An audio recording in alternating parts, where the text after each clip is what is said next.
ओम नमः सिद्धेभ्यः। आदरणीय अध्यक्ष महोदय, मुख्य अतिथि महोदय, विषय विशेषज्ञ एवं समस्त मंचासीन अतिथिगण एवं सभी आदरणीय साधर्मी भाई बहनों, और जिन बालकों के लिए अत्यावश्यक विषय है, ऐसे प्यारे प्यारे अच्छे अच्छे थके हुए लेकिन अब मुस्कुराते हुए सभी बालकों, ध्यान दीजिएगा, आप लोगों के लिए विषय है। ये लोग तो पार हो गए। जो विषय है, क्या मात्र लौकिक शिक्षा हानिकारक हो सकती है, ये तो इतने शिक्षित हो गए कि परस्पर आचार्यत्व तो करते हैं।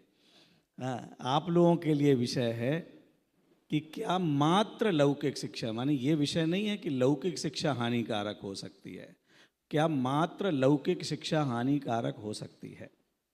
लोक किसे कहते हैं, आपने शास्त्रों में पढ़ा होगा, मैं वह प्रयोग नहीं कर रहा हूँ। व्याकरण की दृष्टि से लोक दर्शने धातु है, लोक दर्शने धातु है, और उसमें घय प्रत्यय लगने से लोक शब्द बनता है, जिसका अर्थ होता है देखने वाला, जानने वाला। माने व्याकरण से भी लोक शब्द का अर्थ है देखने जानने वाला। जो संपूर्ण जनमानस हम सब लोग हैं, ये लोक कहलाता है, और उसमें एक प्रत्यय लग जाने पर लौकिक बनता है, जिसका अर्थ होता है लोक संबंधी, दुनिया से संबंधित। जिनवाणी में संसार और लोक अलग अलग हैं, लेकिन यहाँ हम लोक और संसार एक समझ सकते हैं। तो सांसारिक, केवल सांसारिक शिक्षा, लौकिक शिक्षा, लौकिक उन्नति की शिक्षा, जिसके लिए अनेक पदों के नाम दिए गए कि आगे चल करके सीए बनेंगे, एमबीए करेंगे, डॉक्टर बनेंगे, इंजीनियर बनेंगे, आईएएस, आईपीएस, अन्य अन्य अन्य, अथवा व्यापार में बड़े भारी उद्योगपति बनेंगे, फैक्ट्रियां खोलेंगे, अनेक प्रकार, राजनीति में जाएंगे, मंत्री बनेंगे, मुख्यमंत्री बनेंगे, प्रधानमंत्री बनेंगे। ऐसी जो लौकिक शिक्षा है, क्या केवल उसे ही प्राप्त किया जाए, और धार्मिक, पारमार्थिक, नैतिक शिक्षा यदि प्राप्त ना की जाए तो क्या हानिकारक हो सकती है? क्या विचार है, आप लोग बोलिए, तो फिर मैं बैठ जाता हूं। आप सबका मंतव्य है कि हाँ, लौकिक शिक्षा हानिकारक, केवल लौकिक शिक्षा ली जाए तो हानिकारक हो सकती है, क्योंकि जीवन में यदि सदाचार लाना है, समता लाना है, सहिष्णुता लाना है, समन्वय लाना है, लाभ हानि के प्रसंगों में भी ना हमारे लिए अहंकार आवे, ना दीनता आवे, ना परस्पर में गला काट प्रतिस्पर्धा आवे, हम ऐसी घुड़ दौड़ के घोड़े ना बन जाएं कि जिसे पता ही नहीं कि लक्ष्य कहाँ है, केवल दौड़े जाना है। वह यदि कोई अंकुश लगाता है, लगाम लगाता है, तो वो है पारमार्थिक शिक्षा, जिसे हम पारमार्थिक शिक्षा कह सकते हैं, धार्मिक शिक्षा कह सकते हैं, आध्यात्मिक शिक्षा कह सकते हैं, केवल नैतिक शिक्षा नहीं। सामान्यतया सभी स्कूलों में हिंदी में नैतिक शिक्षा और अंग्रेजी में मोरल साइंस नाम से पढ़ाई जाती है, लेकिन जो नैतिक शिक्षा के नाम पर हम अच्छे अच्छे वाक्य पढ़ाते हैं, कहानियाँ पढ़ाते हैं, बच्चों को लिखाते हैं सदा सत्य बोलो, और कहा जाता है कि बेटा 10 बार लिख करके लाओ, वो इतनी चौड़ी जगह लेता है कि 9 बार में पूरी कर देता है, और कि सब पेज पूरा हो गया। वो सदा सत्य बोलते हुए भी 9 बार कर देता है, 1 बार गायब कर देता है। ये संस्कार जो बाहर से घर में उसके पढ़ते जा रहे हैं, क्योंकि धार्मिक वातावरण नहीं है। पुण्य पाप क्या है उस घर में, उस परिवार में, उस समाज में, जहाँ कर्मबद्ध और क्रमबद्ध की शिक्षा ना अभिभावकों के पास है, ना बच्चों के पास है, निश्चित ही उनका जीवन पतन की ओर जाएगा। पतन का अर्थ बेरोजगार हो जाएंगे ऐसा नहीं, पतन का अर्थ उनके बीमारियां हो जाएंगी ऐसा नहीं, पतन हो जाएगा इसका मतलब कोई उनके लिए एक्सीडेंट हो जाएगा ऐसा नहीं। पतन हो जाएगा माने भावनात्मक दृष्टि से नीचे जाएंगे। ये काल अवसर्पणी काल कहलाता है भाई साहब। अवसर्पणी माने नीचे जाना। ये अवसर्पणी में जय कुमार जी भाई साहब नीचे जा रहा है जमाना। ये तो देखो कितने बिल्डिंग बनी है, वो 14-15 मंजिल की बिल्डिंग खड़ी हुई है सामने। हम जिसमें रह रहे हैं वो कितना हो रहा है। अगर आज से 50 वर्ष पुराना आप नागपुर के बारे में सोचें और आज के नागपुर के बारे में सोचिए, ऊंचा गया है कि नीचा गया है भैया अभिषेक जी? ऊंचा गया है। आपके जो दादाजी की शिक्षा की डिग्री होगी वो आपकी डिग्री में आपकी ऊंची है, डिग्री के उनकी ऊंची थी। आपका पहनावा, आपके आभूषण, आप यहाँ की सड़कें, यहाँ का हवाई अड्डा, यहाँ के अस्पताल, जिधर देखो उधर देखो उत्सर्पणी उत्सर्पणी लगता है। मंदिर में आते हैं तो सुन करके कि जिनवाणी की बात नहीं मानेंगे तो पाप लगेगा, तो अवसर्पणी बोलते हैं, पंचम काल बोलते हैं, दुखद काल बोलते हैं, और मानते ये हैं कि हमने जो दादाजी नहीं कर पाए वो करके दिखाया, हमने उन्नति की है। लेकिन तो फिर ये अवसर्पणी क्यों कहलाता? भवन ऊंचे हो रहे हैं, भावनाएं नीचे जा रही हैं। ये भावनाओं के नीचे गिरने से ये केवल लौकिक शिक्षा भवनों की शिक्षा है, भावना की शिक्षा नहीं है। लौकिक शिक्षा साधनों की शिक्षा है, साधना की शिक्षा नहीं है। और जहाँ साधना नहीं है, केवल साधन है, केवल सुविधाएं हैं। बड़े पंडित जी साहब का वाक्य है, संस्कार रहित सुविधाएं पतन का कारण होती हैं।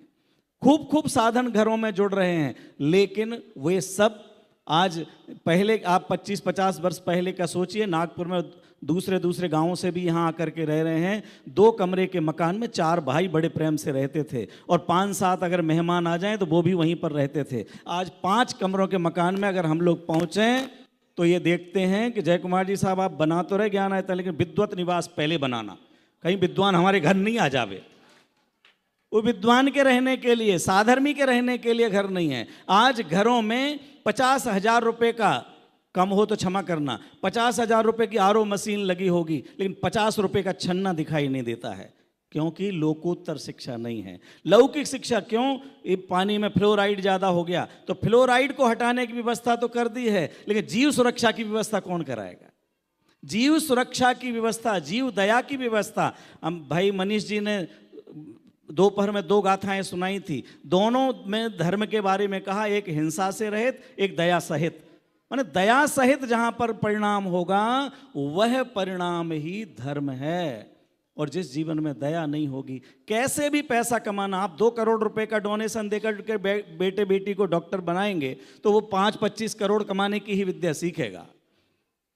2-2 करोड़ 4-4 करोड़ रुपए आप डोनेशन दे करके, योग्य है तो, नहीं है तो, लेकिन कैसे भी करना है। ये लौकिक शिक्षा जीवों को नीचे ले जाने वाली है, हमारी संस्कृति से दूर ले जाने वाली है, अपने से और अपनों से दूर ले जाने वाली है। ध्यान दीजिएगा, जो अपनों से दूर कर दे वह सफलता किस काम की? जो अपने से दूर कर दे वह शिक्षा किस काम की? जो अपने से दूर कर दे वह उन्नति किस काम की? जो अपनी ओर लेकर के आवे, अपनों के बीच में, दोनों समझिए, परिवार के बीच में। आखिर हम अभी कोई सिद्धालय जाने के लिए यहाँ पर नहीं बैठे हुए हैं, अभी हम एक परिवार के बीच में रहने के लिए बैठे हुए हैं। भाई भाई में जो प्रतिस्पर्धा करें, भाई भाई में पैसा दबाने की बात करें, भाई भाई के फ्लैट पर, प्लॉट पर कब्जा करने के लिए कहे, देवरानी जेठानियाँ हैं MBA हैं, PhD हैं, बड़ी बड़ी डिग्रीधारी, और एक देवरानी जेठानी के साथ रहने के लिए तैयार नहीं हो, साथ में मंदिर जाने के लिए तैयार नहीं हो, साथ में स्वाध्याय में आने के लिए तैयार नहीं हो। ये पतन नहीं है तो और क्या है? हानिकारक नहीं है तो और क्या है? केवल अहंकार कि हम इतने पढ़े हुए हैं, ये हानिकारक ही है। इसलिए धार्मिक शिक्षा जीवन में होना आवश्यक है। अगर हमारे जीवन में शिक्षा नहीं है, शिक्षा के लिए ही सुभाषितकार ने कहा है, साहित्य संगीत कला विहीनः साक्षात पशु पुच्छ विषाणहीनः। जिसके जीवन में साहित्य नहीं है, माने जिनवाणी नहीं है, जिसके जीवन में, जिसके हृदय में जिनेंद्र भगवान की भक्ति रूपी संगीत नहीं है, और जिसके जीवन में भेद विज्ञान की कला नहीं है, वह तो पशु है। कि साहब हमें क्या, नागपुर वालों को ऐसे ही समझते, पशु तो सींग वाले और पूंछ वाला होता है। सुभाषितकार कहते भाई ये और कमी है, ज्यादा नहीं है। पशु तो है लेकिन सींग भी नहीं है और पूंछ भी नहीं है। कि साहब तो लेकिन पशु तो चारा खाते होते हैं, कि अगर वो चारा नहीं खाते हैं, तद भाग्य धेयम पशु परमम पशु नाम। ये भी पशुओं का भाग्य है कि भाई साहब चारा नहीं खाते, नहीं तो वो भी गायब कर जाते। चारा गाह तो खत्म कर ही दिए, पशुओं के रहने के स्थान तो खत्म कर ही दिए, पशुओं पर दया करना तो खत्म कर ही दी, वो चारा भी खत्म हो जाता। इसलिए अगर हमारे जीवन में जिनवाणी वीतराग विज्ञानता की पोषक जिनवाणी है तो वह हमारा लौकिक जीवन भी संभालेगी, लोकोत्तर जीवन भी संभालेगी। लौकिक शिक्षा केवल केवल केवल रत्नों को जोड़ने में, ये हमारे पास हीरा इतने हैं, पन्ना इतने हैं, ये हार इतने का है, ये इतने का, ये जोड़ने के लिए दौड़ने में लगाने वाला है। जबकि सुभाषितकार कहते हैं कि सच में रत्न क्या है? पृथिव्याम त्रीणि रत्नानि, पृथ्वी पर 3 रत्न हैं। जो आप सुनते हैं वो नहीं सुना रहा हूं। पृथिव्याम त्रीणि रत्नानि जलम अन्नम सुभाषितम, पीने के लिए छना हुआ जल, खाने के लिए पेट भरने के लिए शुद्ध सात्विक भोजन, और दिमाग को शांत रखने के लिए सुभाषित अर्थात शास्त्र अर्थात जिनवाणी मां है तो वो सबसे बड़ा धनवान है।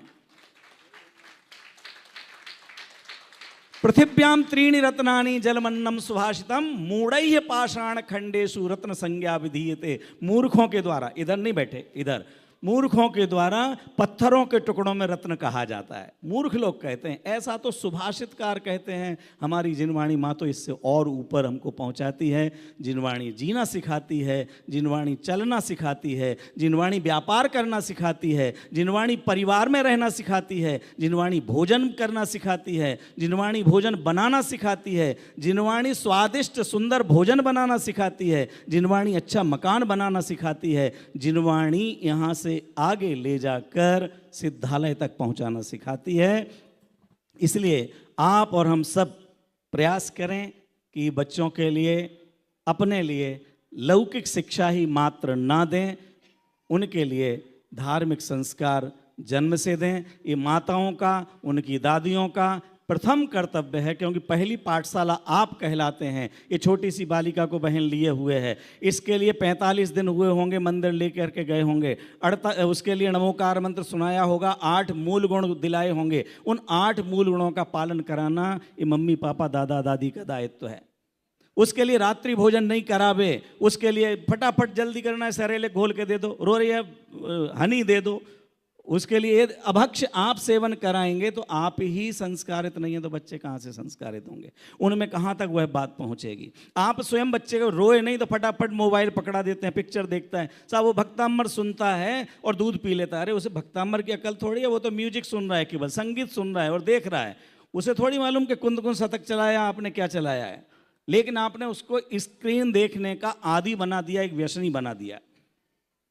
इसलिए बहुत कुछ कहा जा सकता है, कहना नहीं है। बस ये जो विद्या निकेतन चल रहा है ये देख करके बहुत प्रसन्नता है। देश भर में 25 विद्यालय चल रहे हैं।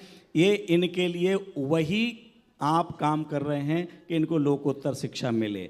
परंतु दुख इस बात का, अभी मैंने भाई अजित से कहा कि इतने जो नीचे बैठे हुए हैं बच्चे, इनमें केवल विद्या निकेतन के हैं, किसी के परिवार का दिखाई नहीं दे रहा। बहुत बढ़िया। सबके परिवार के टीवी देख रहे होंगे, सबके बच्चे कोई गेम खेल रहे होंगे, कोई कुछ और कर रहे होंगे, अथवा होमवर्क कर रहे होंगे। ये बच्चे यहाँ पढ़ने आए तो आप जो समझ में आए तो बैठाल दो, नहीं आए समझ में तो बैठाल दो। आपको अच्छा लग रहा है ना ये पढ़ रहे हैं तो अपने बच्चों को भी लाइए, इनको भगाइए ये नहीं कह रहा हूँ, उनको भी लाइए, उनको भी साथ में बैठा लिए। क्या उनका हित करना अपना कर्तव्य नहीं है? अवश्य है।